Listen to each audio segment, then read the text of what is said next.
Hello, welcome to the Godfo Universe podcast. This is Josh Adams, uh, primary artist and co-creator of the Godfo Universe and the Godfo Comics. The first of which, Paulian 20XX Volume 1, Live Not by Lies, coming out hopefully in the next few months in the spring, early summer at the latest.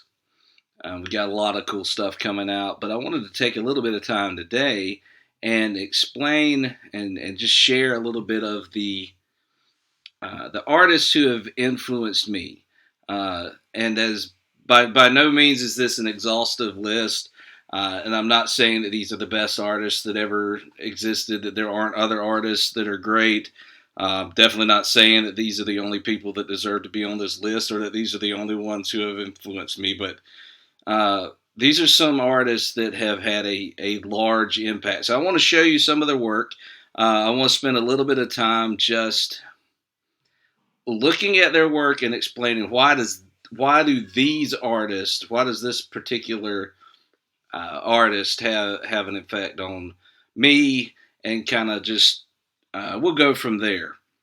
So hopefully this will work. I'm gonna pull up my screen. So the first artist that you guys will see, and I'm gonna put this display over me. I want you to be able to see that, not the other. All right, so this first artist, hopefully a lot of you will recognize. This is Frank Frazetta, a very famous artist who did fantasy paintings. These were some of the first art that really captured my imagination as a young person. And a lot of it had to do with these dynamic compositions that he had. And you would see his work a lot of times on things like Conan the Barbarian, Molly Hatchet album covers. Nazareth had a Frank Frazetta album cover. The Edgar Rice Burroughs books. That was a big one for me. I remember as a kid, I went to a Christian school, and our library, of course, was limited for the kids as far as what kind of books you could find. But the librarian that we had when I was in fourth, fifth, sixth grade, around that time, for whatever reason, I think she understood that there needed to be a little more influence. The kids needed to be able to find something that was not as safe, not as sanitized as some of the other books. So there was a small. It was one bookshelf that was fantasy books, fantasy and science fiction. And I discovered these Edgar Rice Burroughs books, the John Carter from Mars series, the Venus series, it's Tarzan books, and all of those books, the versions that they had, all had these incredible Frank Frazetta covers. And again, just his use of unique colors were always eye catching. But the thing that I would say I take the most from Frazetta is it's not muscles, it's not even light and shadow, although he was a master of that. It's composition. The man had a mind for composing a page, for composing a painting that is honestly unmatched. If, you know, when and you guys will see more of this at some point when we pull out.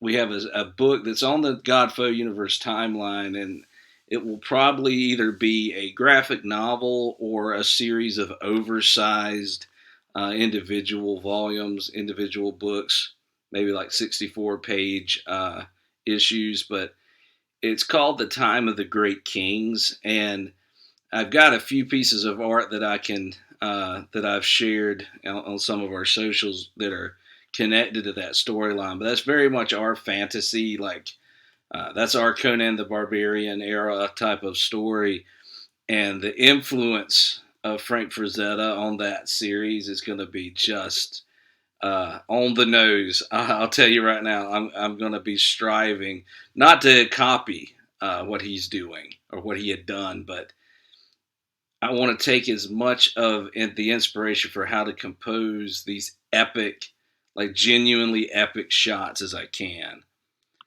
All right, next up, and this should come as a surprise to nobody, one of the most revered and respected comic book artists of all time, Alex Ross. Um, and what what drew me to his art, and he uses typically I think he sketches with charcoal or pencil, and then he goes back with watercolors. So not only was he certainly wasn't the first to do fully painted comics. We saw that happen a good bit in French comic books, and even in some of the British stuff, the 2000 AD stuff. Judge Dredd had some painted work. Simon Beasley had done some stuff over in Heavy Metal magazine. There were others who did this, but Alex Ross, when Kingdom Come came out, and when Marvels came out, we're going to look at Marvels as well. This is from Kingdom Come. This is a shot from Marvels. Spider-Man and Green Goblin having their fight. Another awesome page from Marvels. This was the first time, because we'd had comic book movies, right? We'd had the '89 Batman, we'd had the Christopher Reeve Superman movies, we'd had serials from the black and white days of Batman. Like we'd seen superheroes on TV, on screens before. Alex Ross was the first person to not only accurately translate these character designs into what is essentially a live action world, even though, of course, it's a painted comic. The realism approach showed that these original designs, these costumes, these characters, they actually can work in real life, and they can work exactly translated from the screen from the page to the screen. You do not have to completely redesign and completely abandon these costumes. They work in a real life setting, and I think that his art, and particularly in Marvel's, it shows that sense of awe, that sense of just these things, these people with these incredible powers and all these events that are happening around us. They gave them this sense of weight and gravity and just real people interacting with them that is what I still want to see in a movie. Like, as much as I love a lot of these comic book movies are great movies. Some of them are better than others, of course, but I've never seen a scene in one of these movies that as accurately translates these original designs into live action as Alex Ross's paintings do. Now, I accidentally clicked on this a minute ago. Caravaggio. This is an artist who I was first exposed to, of course, in college. It's tempting to focus so much on the comic book artists and forget that there are masters who understood the human form, understood representation of real life, and creating art that just felt real, long before comics were a thing. And I do actually love classical art. I do love museums and galleries and things like that. But of all of those classical artists, as much as I respect and appreciate the influence of all of them, the most impactful for me is Caravaggio. And the biggest reason why is his use not just of light, but of darkness. And there were a lot of artists that understood the human form, that understood light and shadow. I'm not trying to take away from other artists because obviously Michelangelo was a master of light and shadow as well. What Caravaggio was a master of was allowing black space to really command the composition of his artwork. Darkness is a tangible part of his artwork. The darkness in a Caravaggio painting is a main character. Um, he was able to capture so much of the gorier and more. I guess his art's not sanitized. Here we have John the Baptist getting his head chopped off, and it's visceral. It's something you expect to see in a HBO Game of Thrones episode. But what's so commanding about this painting to me is not the blood splatter, although it is really cool, an arterial spray, very Kurosawa samurai film. But it's the black space. And when you look at the art that I'm doing for Apollyon 20XX, especially, you're going to see that I have whole pages that are filled with black space and have my characters just kind of operating within that dark setting, and then letting the light reveal just the things I want you to see. And that to me, that's Caravaggio's influence on my art. Now, I've gushed many times on this podcast about Akira, both the manga and the anime. Katsuhiro Otomo, incredible artist, incredible designer, incredible painter, animator. He's phenomenal. It's a fantastic author. He's the best. But the biggest thing that I pull from Otomo is he understands cool. COOL, cool. He understands cool so well. You look at these shots in the movie Akira, where the shot of Kaneda on his bike drifting away from the scene with the beams of light and electricity kind of trailing behind him. Man, it's been copied in so many different things because it's just such a cool image. He took these characters, and he had this way of making everything look so punk rock, so visceral, and just these characters were just so cool. I don't think there's an artist working today, even as popular as manga is now, and it's everywhere now. And there's some really cool stuff out there, but I don't think anybody had their finger on the pulse of the punk rock youth, cool aesthetic, dangerous, uh, just genuinely punk rock art, the way that Otomo did when he was working in the 70s and the 80s. Dude was ahead of his time, and he created a scene. Obviously, manga existed before, anime existed before, but it could be said that Akira put it on the map, at least in other parts of the world. And that's just due to the fact that anybody who even saw just the trailer for Akira back when it was first in theaters, how could you look at that and not think, oh my gosh, that's so cool, I have to see this. I don't know what it is, but I have to see it. Even the first few times you watch the film, you may not understand what you just saw, but you knew, man, it was so cool. All right, so now we're moving on to Josan Gonzalez, graphic designer and artist. He has done a lot of work. Particularly, his style is very focused on cyberpunk. He was heavily involved in artwork for newer editions of the classic cyberpunk novel Neuromancer.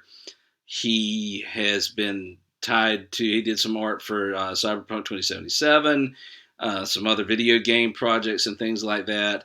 What I love about his style is that it's this mixture of hyper detailed, but also he doesn't go overboard with shading. Like, shading is minimal.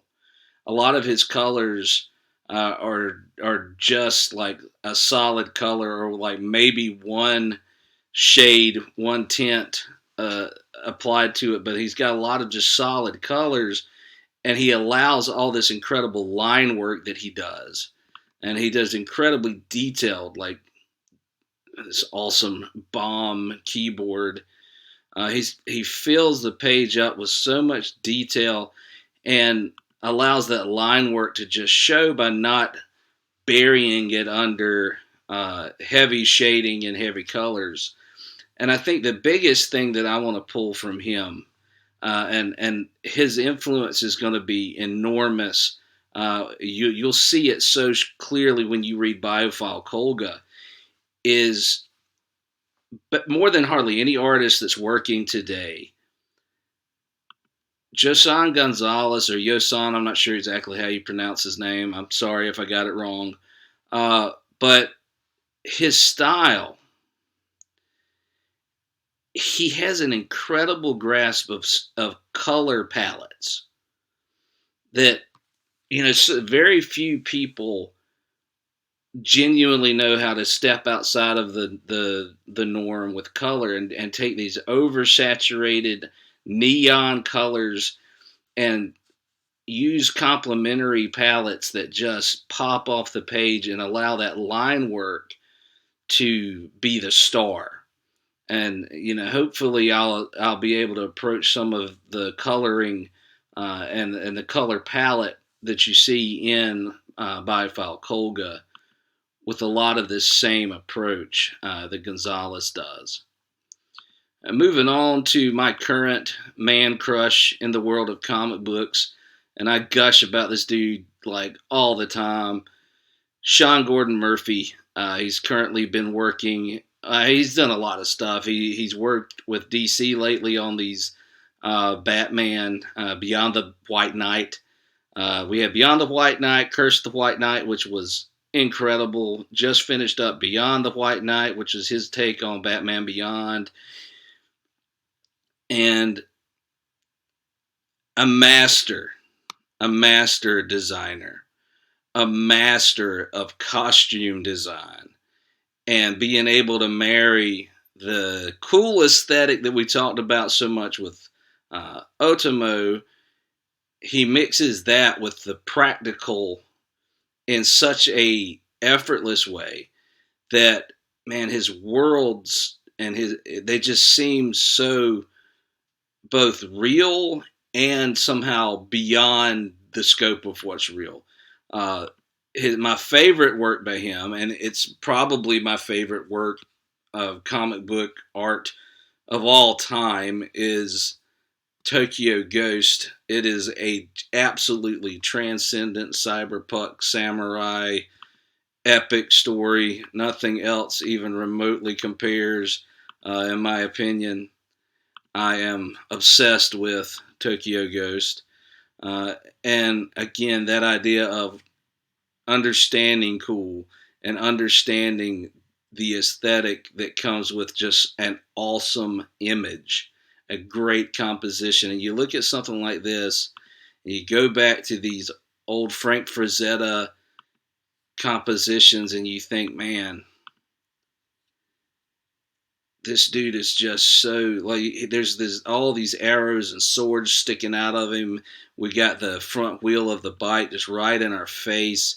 All these dark shadows. It's gritty. It's as cool as things could possibly be. So Sean Gordon Murphy, one of my favorite artists working right now. I think currently he is working on the next installment in the Batman White Knight. He has also got a reimagining. It looks like kind of a cyberpunk maybe style reimagining of Zorro, which I will be buying immediately. Buy everything this guy does. If he writes it, if he draws it, I buy it. So Sean Gordon Murphy, I love you, man. Jim Lee. You can't talk about American comics without talking about Jim Lee. To me, and I know that there are so many other guys that are incredible artists that help shape what comics are. John Romita, John Romita Senior and Junior, I guess. Steve Ditko. There's George Perez. There's so many artists out there that had a huge impact on comics. So like, I'm not trying to throw shade at anybody, but good Lord, look at that spread. Has there ever been a more iconic gatefold than his version of the first issue of X-Men? He took Magneto and made him look like the most absolutely unimaginably dangerous force on the planet. The X-Men all look so cool. They're so colorful. They're so dynamic. And he, again, one of these guys that just understood composition. He understood lighting. He understood costuming. He understood how to create a genuinely dynamic image that made you desperately want to see what was inside that book. And of course, he went on to not just work on X-Men. He had seminal runs on Batman. Batman Hush is one of the most beloved Batman stories of all time. He's now a huge part of the, I guess the company itself of DC. He's a legend in every possible way, and I love and appreciate all of the work he's done. But for me, the high water mark is those first several issues of his X-Men run.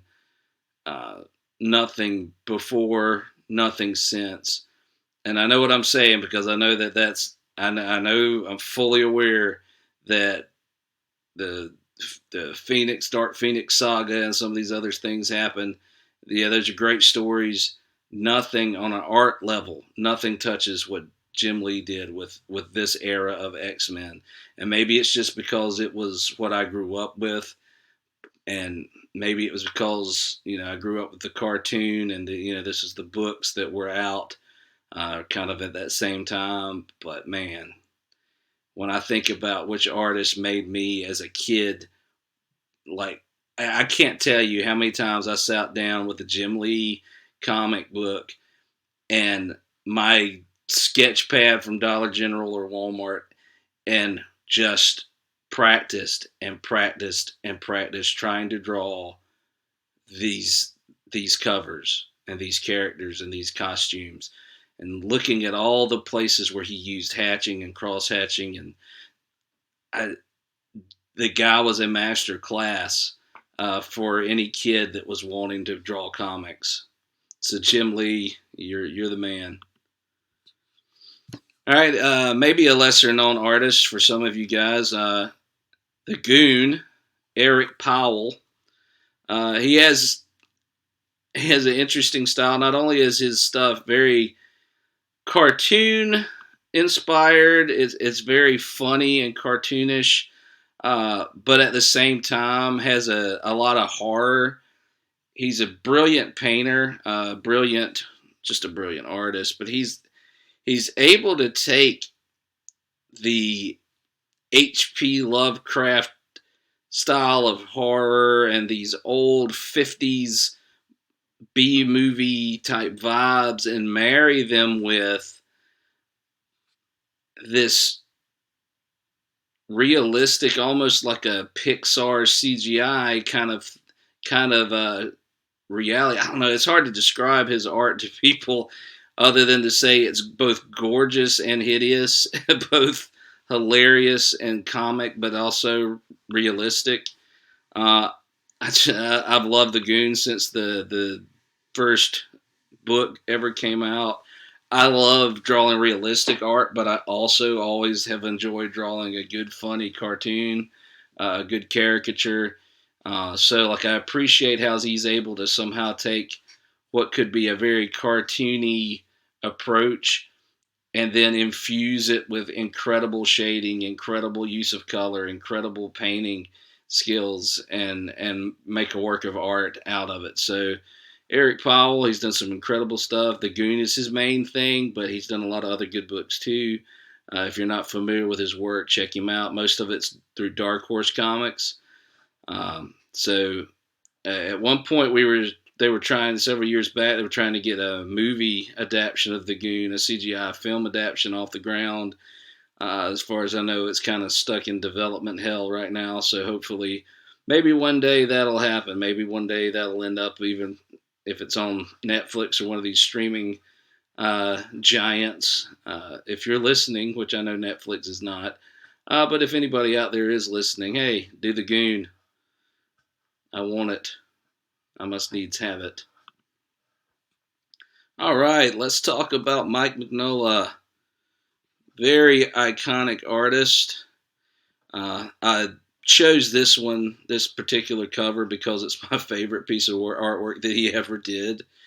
Uh, Man, I love all of the shadows, all of the noir influence. I love that bright red hood. Man, this is a perfect cover. It's a perfect composition. It's a perfect piece of art. But of course, he's mostly well known for his work with Hellboy.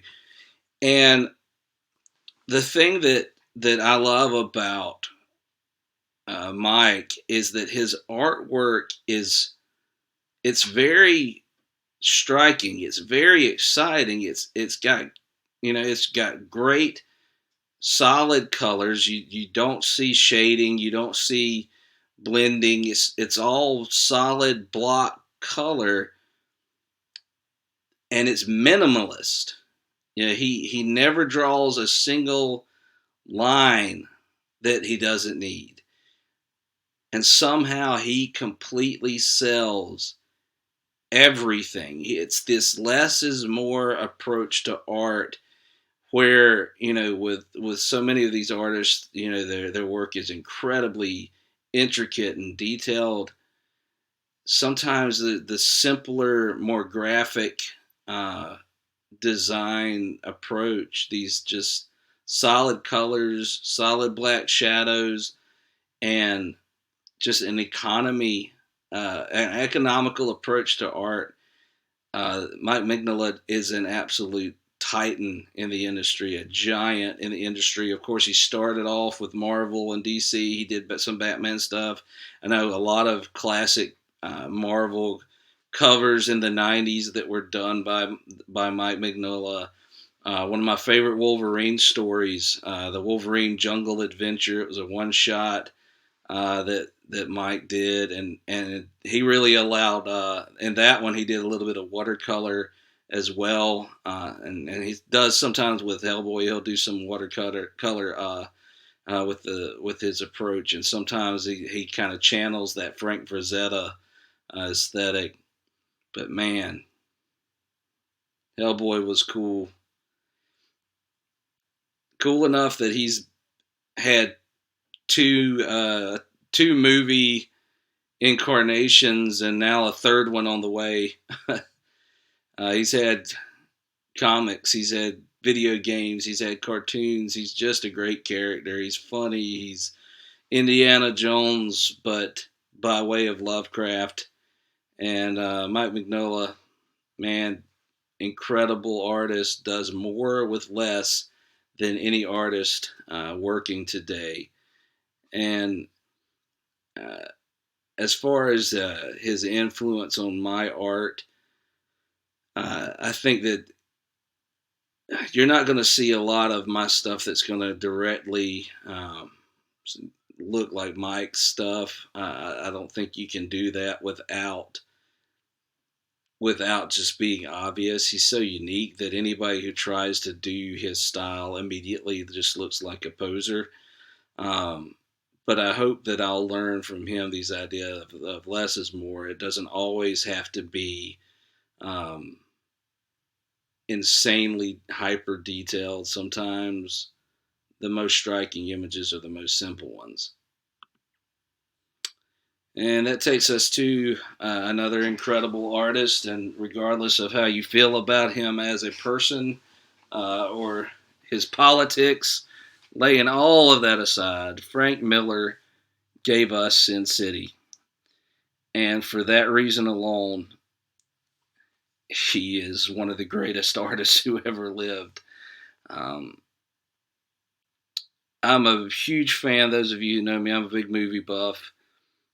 And one of my favorite genres of movies are the old film noir crime movies, these old black and white Humphrey Bogart type movies. Uh, just I love the dramatic lighting, the dark shadows, the sort of German expressionist influence on the lighting in those movies, and they were not afraid of black. They were not afraid of dark space. So again, some of the same stuff we talked about with Caravaggio is also what makes Frank Miller's work so striking. He's not afraid of the stark black and whites. I always loved, man, I love this shot or this panel of Marv, and again, one of the greatest lines ever written in a comic. And Mickey Rourke delivered this line pretty much word for word in the film adaptation, and it looked like the screen or from page to screen was very accurate with this scene. Uh, Man, it's the old days, the bad days, the all and nothing days. Man, it's so cool. Great character, great design. The stark black and then these white bandages. Uh, Man, it's just a cool design and just so perfectly captures the film noir aesthetic. And if we're going to talk about Frank Miller, we can't talk about him without discussing the work he did with Daredevil and Daredevil, Wolverine, some of these other characters for Marvel. He brought that same dark aesthetic, and he married it with a Japanese manga influence, which at the time was so unique because it wasn't as popular as it is now. It wasn't very well known at the time. He did this whole, the whole Wolverine miniseries where we get so much of his backstory, and it's set in Japan. He's fighting ninjas and all of this stuff. He had Daredevil fighting a lot of ninjas. He created, I believe he created the Elektra character, who of course is a ninja assassin, and one of the greatest villains in her own right. Definitely one of the greatest female villains ever created. Uh, so these are my guys, and of course there's more. Certainly, certainly there are others that are important artists who have had an influence on my work. Jack Kirby and all these other Todd McFarlane, Greg Capullo or Capullo, however you say his name.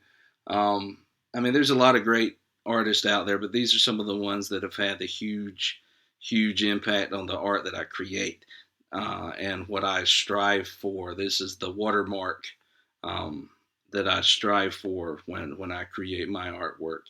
So if you enjoyed this, if you have any other names that you think I should have mentioned that I left out, and I'm sure I left a lot out. I tried to limit myself so this wouldn't last for 10 hours. Tell us in the comments section. Like and subscribe. Go to godfouniverse.com, join our mailing list, check out the Lamentations, and some of these other things that we got a lot of cool stuff coming out, some short films coming out. Go to legacycomics.com. That's Legacy Comics with an X, not a C. And order the Ash Can issue 0 of Apollyon 20XX to kind of get the preview before the main course when Volume 1 comes out. Hope you're having a great week.